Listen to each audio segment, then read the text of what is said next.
Prayer is powerful. At ano pa po?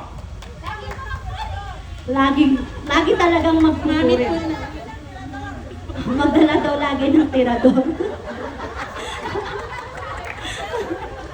Okay, hindi tayo magdadala palagi ng tirador. Always bring your Bible sa church because ngayon sa panahon ngayon hindi na bato or sword ang ating gagamitin. Word of God na. Amen? Mga kids. So, ayun po ang sinong gusto ng activities? Magkakaroon tayo ng activity ngayon. Okay, drawing gusto niya. Pero sinong gustong mag-volunteer bilang Goliath? Si Goliath. Okay, siya si Goliath. Ikaw din. Ikaw si David. Ito si David. Ito lang kasi si David maliit nun eh. Mataba lang ako eh. Sabi mo malaki Okay. na ako. Tapos yung mga natira kayo yung army na kasama niya. My Dito armies. kayo sa likod. They are my armies. No. Ikaw yung shoot. Wala siyang kasama. Ikaw na lang yung bato. Yeah, wala kang kasama. Yay. Matatayo pa namin. So ano pong ginawa ni David?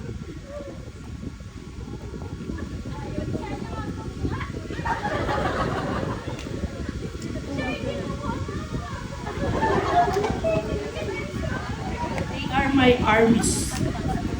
Eh,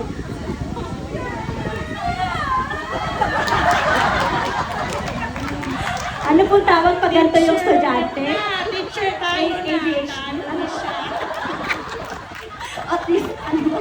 Teacher, talo na Pero siya. hindi pa alam i-handle. Ano pa sabi kanina? Ika-calm down yung bata. No, baby, you are loved.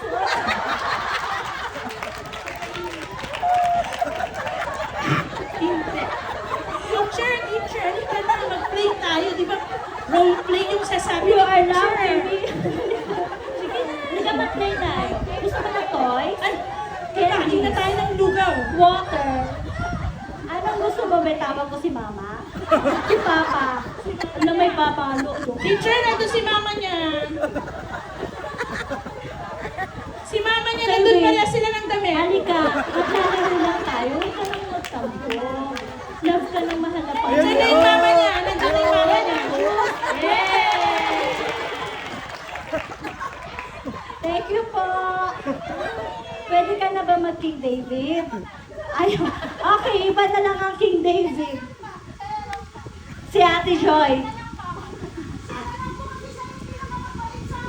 Mabait po siya. Bagay na bagay po kay King David. Ayaw mo maglaro. Very good. Sige, manood ka lang ha. Palagi mong isipin you are loved.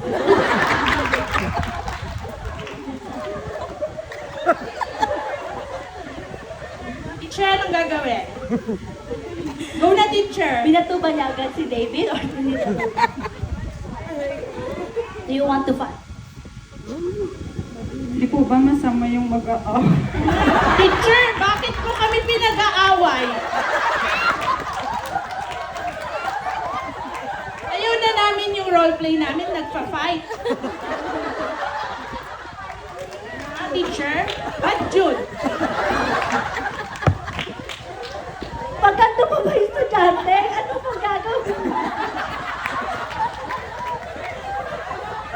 Wala from si Teacher Minerva from Pampanga.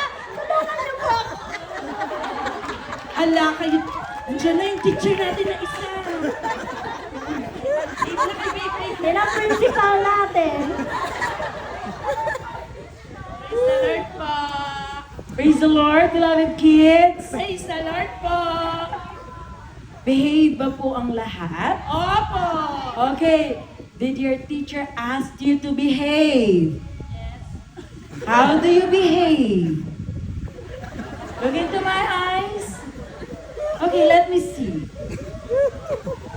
Okay, Ate, what did you tell your teacher?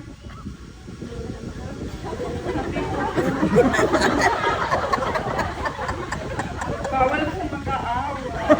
Okay, teacher, bawal mag-away daw. Children, this is just a role play. Hindi ibig sabihin, you are really fighting each other. Are you? Oh no, you are laughing.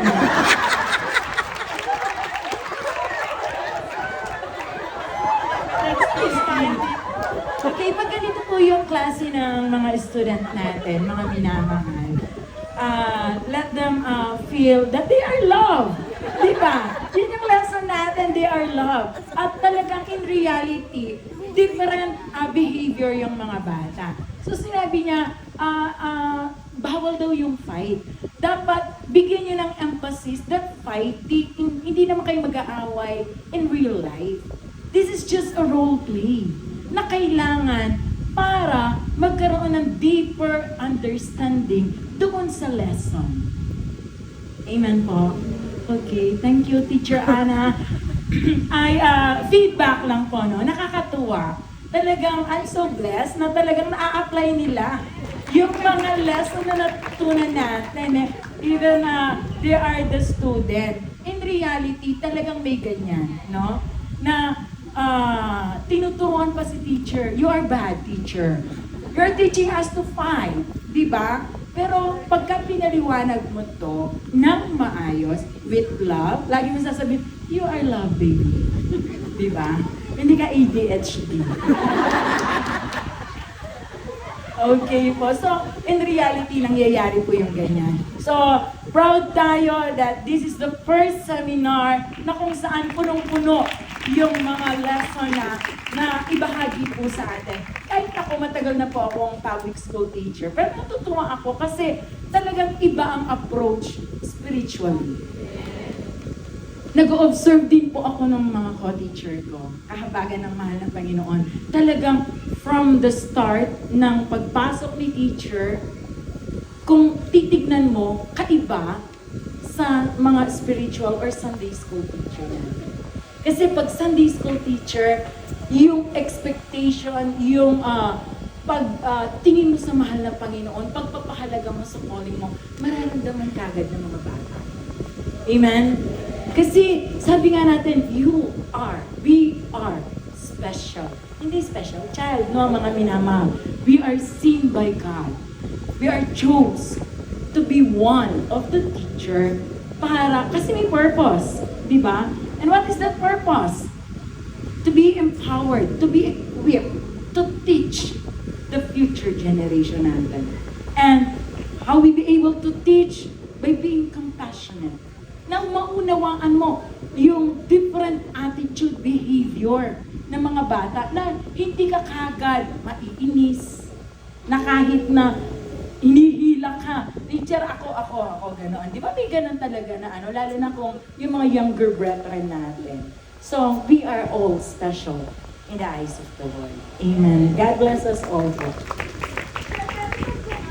Ay, opo, you are all very good. And you are all loved.